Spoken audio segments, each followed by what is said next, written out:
This is Whisper from History, where forgotten voices rise again. If you missed our 32-episode Season 1, Dark History, watch the full playlist on our channel. They say some stories can bend time itself. In the lonely mountains of Wyoming, among the cold winds and empty trails, many claim they met their future selves the same, faced the same soul, but the question remains, was it truly possible? Or just another fable of time travel?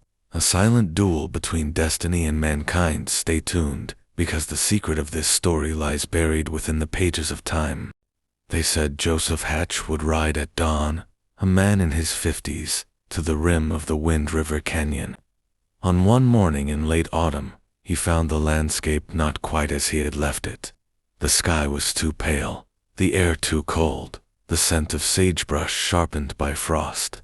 And there, leaning against the cottonwood at the river's edge, was someone he recognized, though he could scarcely believe.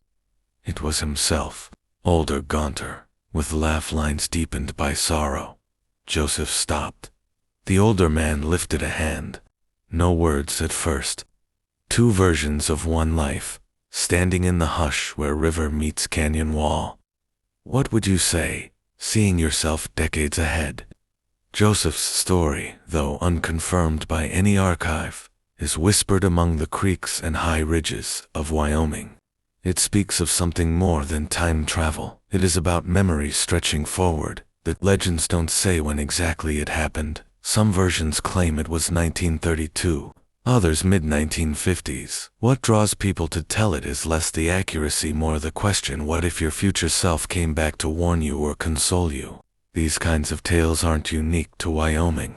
Many cultures imagine doppelgangers, prophetic dreams, or visitations that blur the self. But in Wyoming, the wide horizons, the lonely trails, the thin earthes lend themselves to imagining time bending, or memories reaching ahead into the shape of what might be. In the high country, there are other accounts.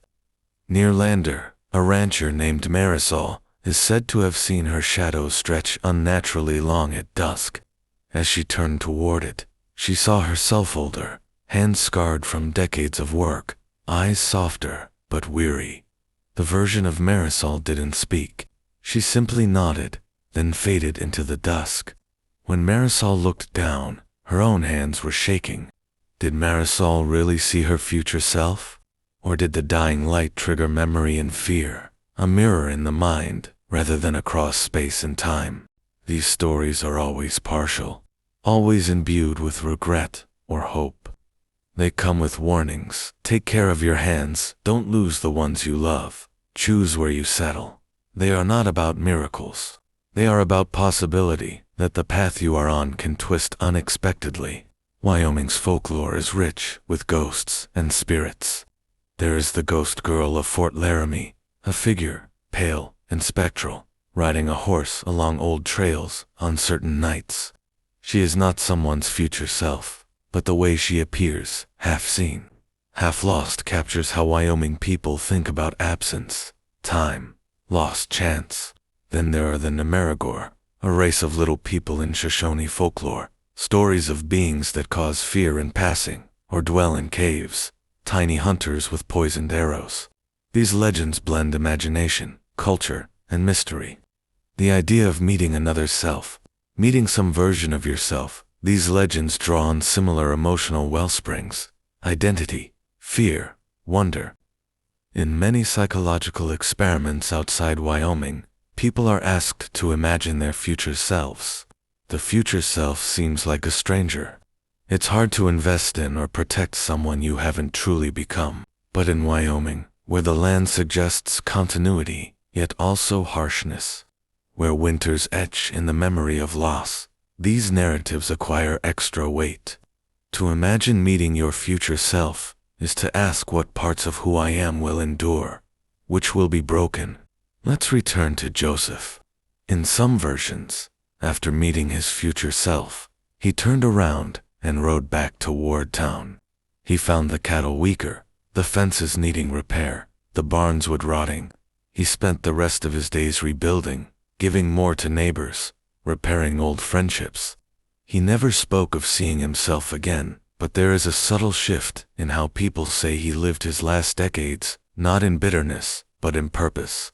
Then there are younger tales.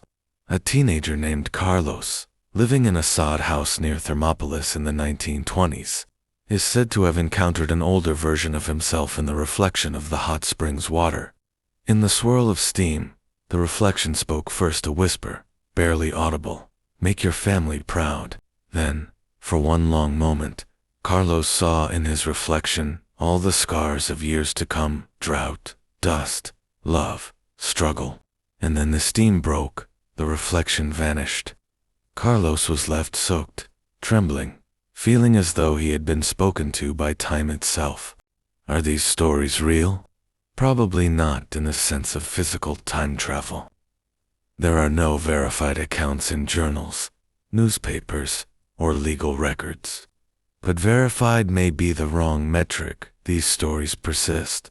They are told in firelight. They shape how people understand regret, anticipation, family, labor. They are metaphors given flesh. There is power in the idea. Because when someone imagines meeting their future self, they often change. They reconsider choices. Will I hollow out my relationships? Will I risk too much? Will I die regretting what I left unsaid?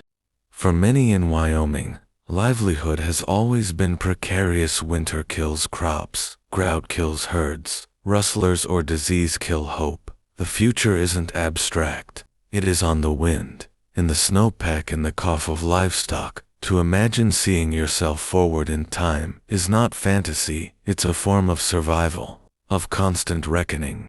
In 2018, a writer in Cheyenne published a fiction piece deeply rooted in these motifs of ranchers seeing future selves in mirrors, of old men urging youth to stay in town rather than chase dreams far away. The piece was fictional, but dozens of readers claimed, "Yes, I have felt that too," as though I saw myself aged before me, and it hurt. These encounters, real or imagined, often come at moments of crisis: a death in the family, a drought, a broken marriage. When a person is about to make a big decision, moving, marrying, staying, in that pause, people say they saw their future self, who both warns and comforts. There is one last story. Martha, a midwife in a remote cabin near Jackson Hole, after a long night, slipped into a dreamless sleep. She woke to a knock. On her door stood a woman wrapped in gray lambskin. The moonlight revealed her face, aged, sorrowed, yet kind. "You did well," the woman said. Martha's voice caught. "You could have left," the woman continued, "but you stayed." Then the woman turned and walked toward the forest edge. Martha never saw that face again. In the days that followed, she kept seeing small signs: that a child she helped during a hard birth thrived, that a neighbor she had fallen out with came to her aid.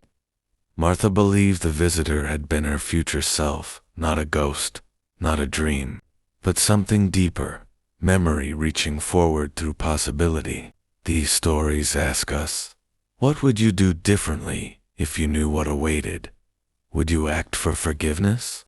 Would you preserve beauty when you could?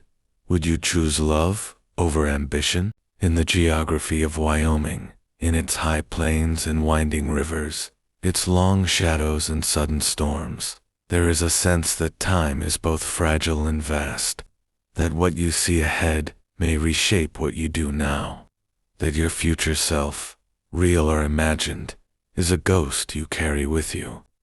And maybe, just maybe, meeting that figure is less about time travel and more about recognizing finally all the selves you already are.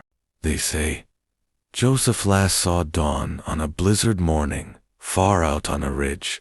He walked with his older self for a moment across deep snow, silent, breath fogging the air. They parted ways when the wind rose. Joseph turned back toward home, but he carried that walk inside him all the rest of his days. On the snow-covered ridges of Wyoming, Joseph walked his final steps beside his older self. Then suddenly, The wind howled louder and that elderly figure faded into the air as if he had never existed. But the weight, or perhaps the blessing of that encounter stayed with Joseph forever. Because sometimes the deepest meeting isn't with someone else, it's with the future version of yourself. Have you ever felt that way? As if seeing someone and thinking, that could be me, someday? Tell us in the comments and don't forget to explore our playlists. Dark Series and Unsolved Paranormal Events, because some secrets hide beyond the edge of time.